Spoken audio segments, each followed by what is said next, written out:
Estamos en contacto con el analista económico Marco Antonio del Río, a quien saludamos cordialmente esta mañana. Muchísimas gracias por atendernos tan temprano. La pregunta es, el presidente Luis Arce anunciaba anoche que el incremento salarial es del 3% al haber básico y 4% al sueldo mínimo. ¿Se justifica técnicamente estos incrementos cuando la inflación no llegó al 1% el 2021?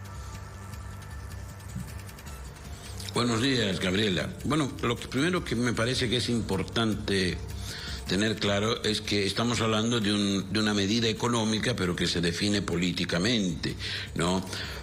Hay que recordar que la propuesta del gobierno era del 1,5%, mientras que las demandas de la COP estaban con los requerimientos del 7 y del 10%, ¿no?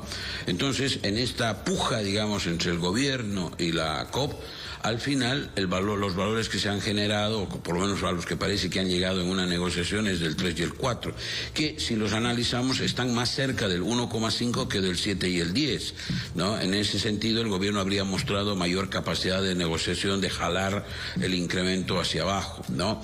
Entonces, desde ese punto de vista, reitero, hay que verlo con una medida de política económica, pero con un fuerte componente político que tiene que ver con la tradición que ya se ha generado en Bolivia de que normalmente para el 1 de mayo se da el incremento salarial.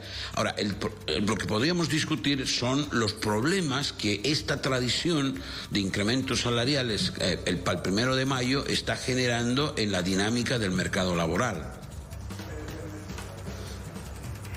Este incremento rige para todas las empresas, pese a que 20 de 35 sectores han dicho que no se han reclamado sectores de la economía. Esto debió aplicarse de manera sectorial. Bueno, ese es un punto muy importante, ¿no? Porque la medida es universal, digamos, en ese sentido, que lo planteó usted muy bien, afecta a todos los sectores, afecta a todas las empresas, pero claro, la dinámica de los diferentes sectores es diversa, ¿no? O sea, hay mercados que pueden estar viviendo una fase de expansión, otros que se están viviendo más bien contracción, hay empresas a las que les puede estar yendo bien y pueden haber empresas que están arañando la sobrevivencia. Entonces, en ese sentido, una medida uniforme, ¿verdad?, va a tener efectos, puede no tener efectos, digamos, importantes para muchas empresas, incluso podría tener un efecto, digamos, de incentivo al trabajador, pero para muchas empresas, estas que están arañando la sobrevivencia, obviamente puede ser la cruz en la lápida. O sea, en ese sentido hay que ver que luego de un año de pandemia, el 2020, y un año de recuperación, evidentemente hay una enorme cantidad de empresas pequeñas y medianas, especialmente pymes, que están tratando de sobrevivir, y en ese sentido el incremento salarial no va a ser un fardo, una responsabilidad, ¿no?, adicional a la situación que están viviendo. No cabe duda de eso.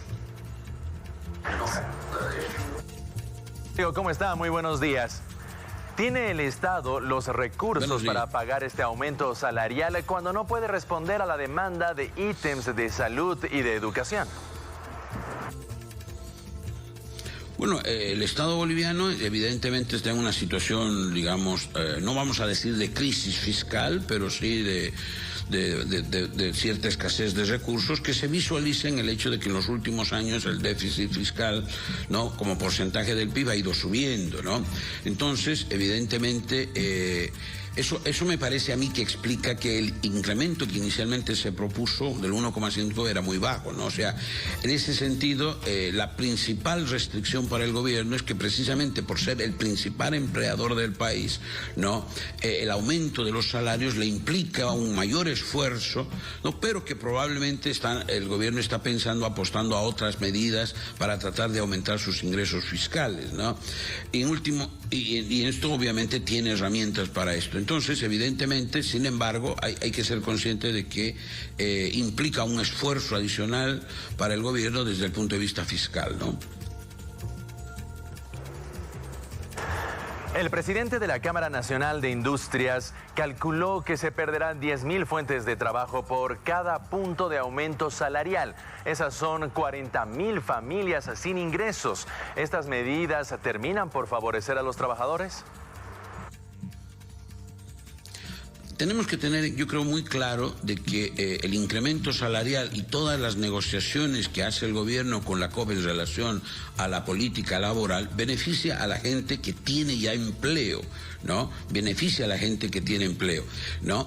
Pero por un lado, aumenta las rigideces en el mercado laboral para la gente que no tiene empleo, ¿no? Entonces, en ese sentido, las personas que están queriendo incorporarse al mercado laboral y que están, o por alguna razón, ¿no? Y hay varias para que esto ocurra, han perdido su empleo, ya se les está complicando poder insertarse en el mercado laboral, conseguir un empleo y tener un ingreso.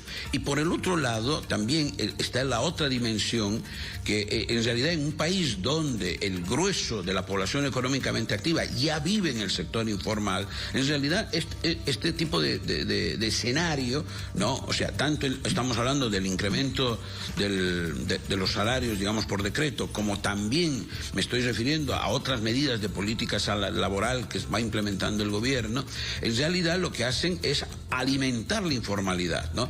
Y por lo tanto el peso, digamos, de la economía formal, o sea, los requerimientos, el peso de los requerimientos del Estado sobre la economía formal aumentan, ¿no?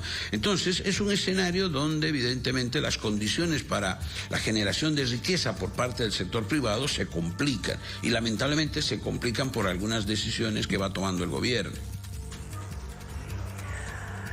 Señor del Río, además por el crecimiento del segundo semestre del 2021, hay la posibilidad de un segundo aguinaldo. Eso implicaría que el aumento del gasto en salario podría llegar a ser del 11.5%. ¿Qué consecuencias puede tener esto sobre las empresas ya golpeadas por la crisis? No, imagínense, digamos, si estamos hablando de empresas que están en situación de arañar la sobrevivencia, como hemos dicho, o sea, el segundo aguinaldo sería fatal, ¿no? Entonces, yo creo que el gobierno tiene que reflexionar profundamente si va a meritar una medida de ese tipo, y más tomando en cuenta que en realidad el crecimiento de la economía del año 21, en realidad, como muchos otros colegas lo han planteado, es un efecto rebote. O sea, la caída de la producción debido a la pandemia y la cuarentena del 2020 fue brutal. Entonces se están recuperando esos escenarios y claro, afortunadamente, digamos, se ha logrado recuperar con cierto ritmo interesante, ¿no? Pero de todos modos los efectos de la economía del año 20 han sido devastadores, ¿no? O sea, 3 meses de cuarentena rígida, ¿no? Y en Bolivia, pero en otros países del mundo, lo que obviamente tiene efectos en el país, han sido más largos, ¿no?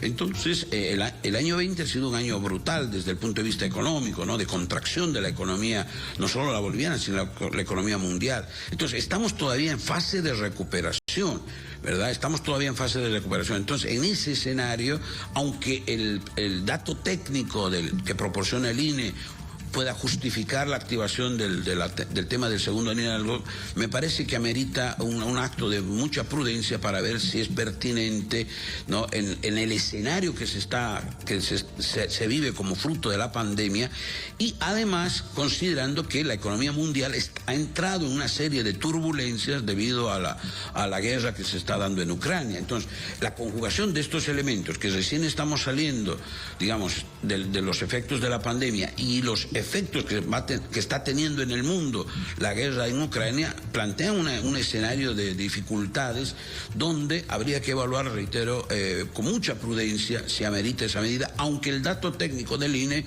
no justificara su implementación. Le agradecemos mucho por esta entrevista. Era el analista económico Marco Antonio del Río que estuvo hablando hoy con nosotros a propósito del incremento